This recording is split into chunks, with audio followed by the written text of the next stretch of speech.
Hello there and welcome back to my channel again. So in this video we will try to understand how to find the decimal form of a rational number. Rational number, don't forget that they are nothing but like a fraction, right? How to find this decimal form? We have to make a certain part of a numerator according to denominator. Sonu, not by cutting it. My goodness. Come down. We are not supposed to make part the way Sonu was doing. We have to divide the numerator by denominator.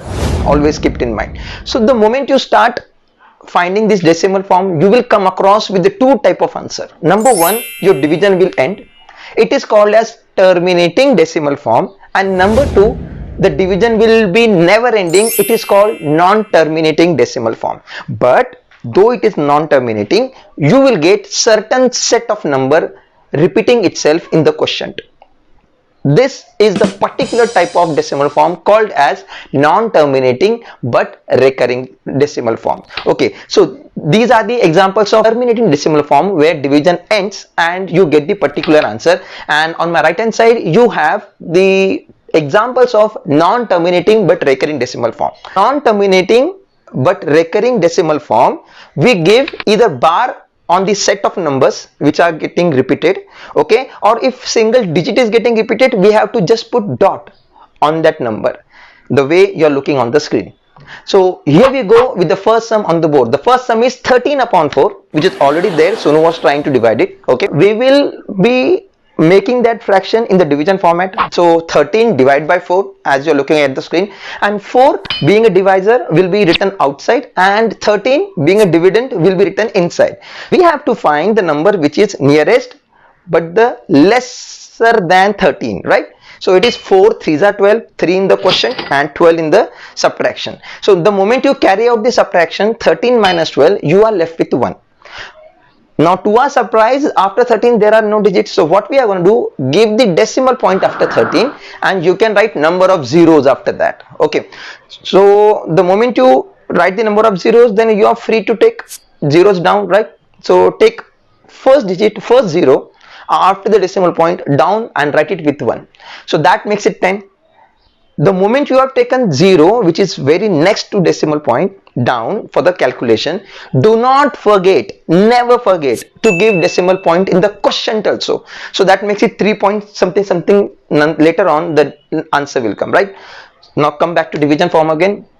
I have to find the number which is less but nearest to 10 in the fourth table. So it is 4 to 8, right? So 2 will be written in the quotient, 8 will be written in the subtraction. That gives us 10 minus 8, answer will be 2. Okay, now we are supposed to take next 0 down with the 2, right? So here it is there on the screen. So 20, it is there in the first table, right? 4 5s are 20. So 5 will be written in the quotient, 20 subtracted from 20, we are left with 0. So my remainder is 0 over here presently, and my quotient is 3.25. Now how to mention it? 13 upon 4 is equal to 3.25, and as the division, in the division we got remainder 0, so we have to say it is terminating decimal form. Bang! Isn't it easy? Yes. Here we go with the next question on the board. It is 7 3 upon 5.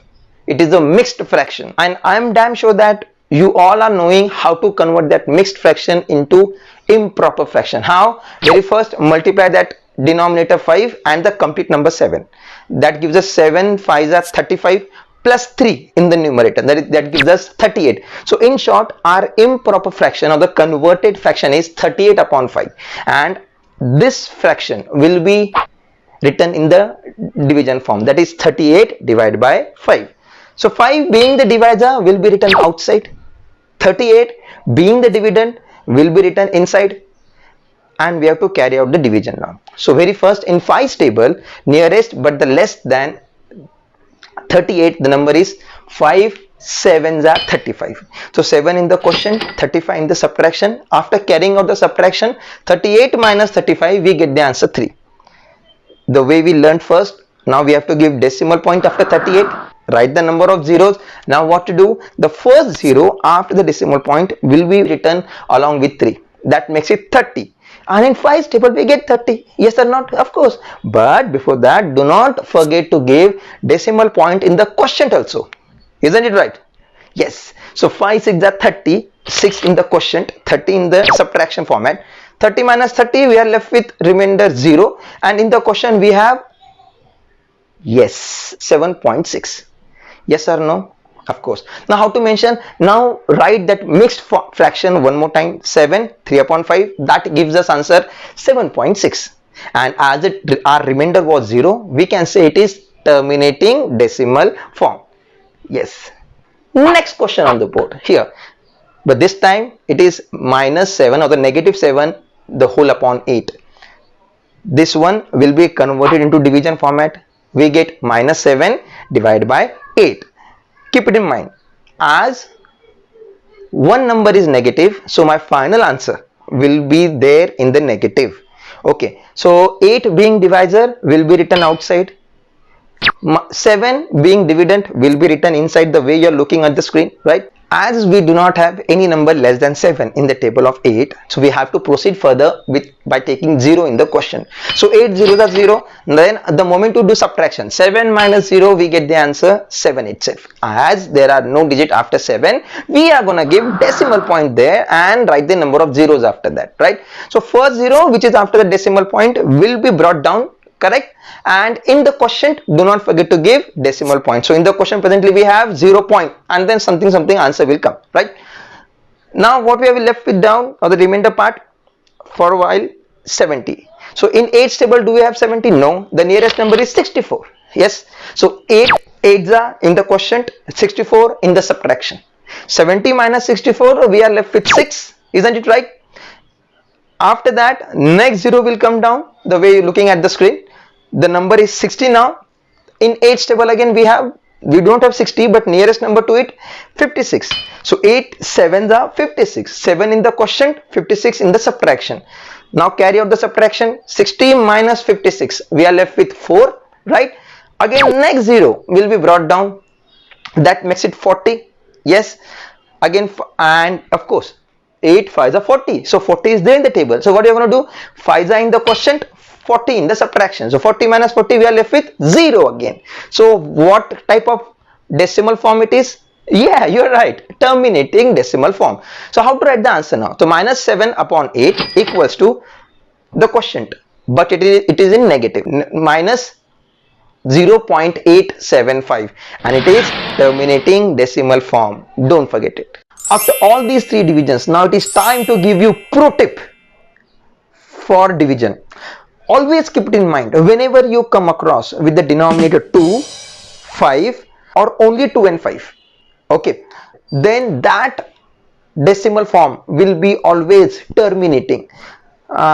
In the second one, though it was 8, but if you factorize 8, you will get 2 into 2 into 2, and only 2 is there. So again, the division had ended. Correct or not? Keep it in mind always. So 2, 5 and only 2 and 5. These numbers will be responsible for terminating decimal form. Now suppose we need to write the decimal form of 4 upon 3, where 3 is the denominator and 4 is the numerator. Now what is the procedure? First we will do the division. 4 will be divided by 3, okay, and now in the division structure, 3 will be written outside and 4 will be written inside. Now in 3's table, what we have? 3 1s are 3, the nearest number of 4, okay. The 1 will be written in the quotient and 3 will be subtracted from 4. As a result, we get 1. Okay, now after 4 there is no digit, correct? So what we have to do, we have to continue the division by taking decimal point. Okay, where to take the decimal point? In the quotient also and in the dividend also. Okay, so the moment you give the decimal point, you are free to take number of zeros after that decimal point. Okay, so where? In the dividend. Okay, so here I have taken decimal point and the number of zeros are there on the screen. Now the first 0 will be taken down. Okay, that makes down number as 10. And now in 3's table we do not have 10, but which is the nearest number to it? It's 3s are 9, right? So of course, but as I have taken 0 down, which is there after the decimal point, do not and never forget to give decimal point in the quotient also, the way I have given there. Okay, now 3 3s are 9, so 3 will be written in the quotient and 9 again down will be subtracted from 10. As a result, I get answer again 1. Again 0 will be taken down, again it will be 10, again I have to take 3s, and this will keep on going, it will keep on running till infinity. Infinity means it is never ending, right? So as a result, I have 1.33333 in the continuation, right, till infinity. Okay, now how to represent this detail? So what I'm going to do, I'm going to write 4 upon 3 equals to 1.3, and above 3 you have to give one dot. That dot represents that let number 3 is getting repeated again and again and again and again.